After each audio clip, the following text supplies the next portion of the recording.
নমস্কার, আমি সোমাশ্রী চলে এসেছি আবার আজকের একটা নতুন ভিডিও নিয়ে। আপনারা সবাই কেমন আছেন? আজ বানাবো একটা স্ন্যাক্স রেসিপি সন্ধ্যের টিফিনের জন্য। তার জন্য আমি প্রথমে ঝুড়িতে নিয়ে নিয়েছি কিছুটা সুইট কর্ন। এরপর নেব একটা ছোট সাইজের আলুটাকে আমি ভালো করে কেটে ছোট ছোট টুকরো করে নেব, কারণ এই আলু আর কর্নটাকে আমরা একসাথে বয়েল করব। তো আমি আলুটাকে কেটে নিয়েছি খোসা ছাড়িয়ে। এবার এটাকে ভালো করে জল দিয়ে ধুয়ে নেব। চলুন, এই আলু আর কর্নটাকে একসাথে ভালো করে জল দিয়ে ধুয়ে নিলাম। এবার এটাকে দিয়ে দেবো একটা সসপ্যানে। কিছুটা পরিমাণে জল দিয়ে এটাকে আমরা সসপ্যানে দিয়ে দেবো এবং এর সাথে আমি দেব কিছুটা পরিমাণে নুনটা বয়েল করতে দেওয়ার সময় দিলে নুনটা ভালো করে অ্যাবসর্ব হয়ে যাবে কর্ন এবং আলুর মধ্যে, তাই আমি দিয়ে দিচ্ছি কিছুটা পরিমাণে নুন। এবার এটাকে আমি বসিয়ে দেবো গ্যাস জেলে। গ্যাসে এটা ততক্ষণ বয়েল হতে থাক, আমরা ততক্ষণ একটা আটা ডো বানিয়ে নিই। চলুন, তার জন্যে আটার ডোটা বানানোর জন্য আমি একটা পাত্রে নিয়েছি কিছুটা আটা। এতে আমি দিয়ে দিচ্ছি কিছুটা পরিমাণে নুন। আপনারা চাইলে এখানে ময়দাও ইউজ করতে পারেন বা আটা ময়দা মিক্সড করে ইউজ করতে পারেন। সাথে অল্প করে এই নুনের সাথে চিনি আর তেলও দিতে পারেন, বাট আমি দিইনি, আমি শুধু নুন দিয়ে মেখেছি। তো চলুন, আটাটা মেখে একটা ডো বানিয়ে নিয়েছি। এবার ডোটার ওপর থেকে কিছুটা তেল দিয়ে আমরা এটাকে রেস্টে রেখে দেবো। তো আমার আটা মাখা হয়ে গেছে, এবার এটাকে রেস্টে রেখে দিলাম। এবার আমি কিছুটা ক্যাপসিকাম আর পেঁয়াজ কেটে নিয়েছি। এই ক্যাপসিকাম আর পেঁয়াজটার সাথে সেদ্ধ করা আলু আর কর্নটা দিয়েছি, সাথে একটু অরিগ্যানো, চিলি ফ্লেক্স, সাথে দেব গোলমরিচের গুঁড়ো, আর দেব বিট নুন, আর দেব নর্মাল নুন। তাহলে কী কী দিলাম? সেদ্ধ করা আলু আর কর্নের সাথে পেঁয়াজ, ক্যাপসিকাম, সাথে দিয়েছি অরিগ্যানো, চিলি ফ্লেক্স, বিট নুন, নর্মাল নুন আর গোলমরিচের গুঁড়ো দিয়ে এটাকে আমরা ভালো করে মাখিয়ে নেব। মাখিয়ে নিয়ে একটা মিক্সচার বানিয়ে নেব। তো মিক্সচার বানিয়ে নিয়েছি, আমি আটা দিয়ে রুটিটাকেও বেলে নিয়েছি। এবার এই মিক্সচারটাকে আমি আটার এই রুটিটার মাঝখানে দিয়ে দেবো। দেখুন, দিয়ে দিয়েছি, মিডিলে দিয়ে দিয়েছি। এর ওপর থেকে একটু চিজও দিয়ে দেবো, খেতে খুব সুন্দর হবে।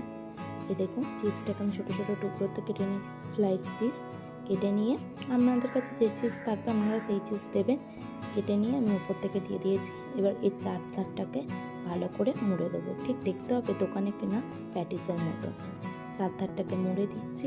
দেখুন, পরপর পরপর করে আমি মুড়ে দেবো, দিলে এটাকে পুরো প্যাটিসের মতন দেখতে হবে। আর এটাকে আজকে আমি বানাবো এয়ার ফ্রায়ারে দেখুন বানাবো এটাকে আমি। আর এটা আমি টোটাল দুটো বানিয়েছিলাম এমন প্যাটিস, এই একটা বানিয়েছি, আরও একটা বানিয়েছি। আমি দুটো প্যাটিস বানিয়ে নিয়েছি। এবার এই প্যাটিসগুলোর ওপর থেকে আমি কিছুটা একটুখানি সামান্য পরিমাণে তেল ব্রাশ করে দেবো। এটা এয়ার ফ্রায়ারে বানাবো, সুতরাং তেলের অতটা প্রয়োজন পড়বে না। তো এয়ার ফ্রায়ারে এটাকে আমি 180 ডিগ্রি টেম্পারেচারে 15 মিনিট বেক করব। তো এয়ার ফ্রায়ারে এই ঝাঁঝরিটার ওপরে, মানে পকেটটার ওপরে আমি একটু তেল ব্রাশ করে নেবো, আর প্যাটিসটার ওপরেও তেল ব্রাশ করে নেবো, এটার ওপরেও তেল ব্রাশ করে নেবো। ওই সাদা তেল, সানফ্লাওয়ার অয়েল ব্রাশ করে নেবো। তো চলুন, আমি ব্রাশ করে নিয়ে এর ওপর তেলটা নিয়ে এটাকে এয়ার ফ্রায়ারের মধ্যে দিয়ে 180 ডিগ্রি টেম্পারেচারে, আপনারা চাইলে 200 ডিগ্রিও দিতে পারেন, আমি 180 দিয়েছিলাম। 180 ডিগ্রি টেম্পারেচারে 15 মিনিটের জন্যে এক পিট করে নেব। আবার তারপরে এটাকে বের করে 15 মিনিট হয়ে গেলে বের করব। বের করে উল্টো পিঠটা আবার 15 মিনিটের জন্য দিয়ে বেক করে নেব।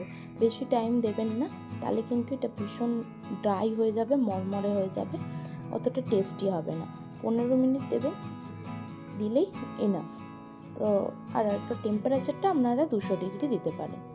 তো 15 মিনিটের জন্য আমি এটাকে দেব এবং তারপরে আপনাদেরকে একদম রেডি হয়ে গেলে বের করে দেখাবো এয়ার ফ্রায়ার থেকে এটাকে দেখতে কেমন হয়েছে। এটা আপনারা মেয়োনিজ আর টমেটো কেচাপ দিয়ে সার্ভ করতে পারেন, আমি তাই করেছিলাম। তো এটাকে আমি বসিয়ে দিয়েছি এয়ার ফ্রায়ারে।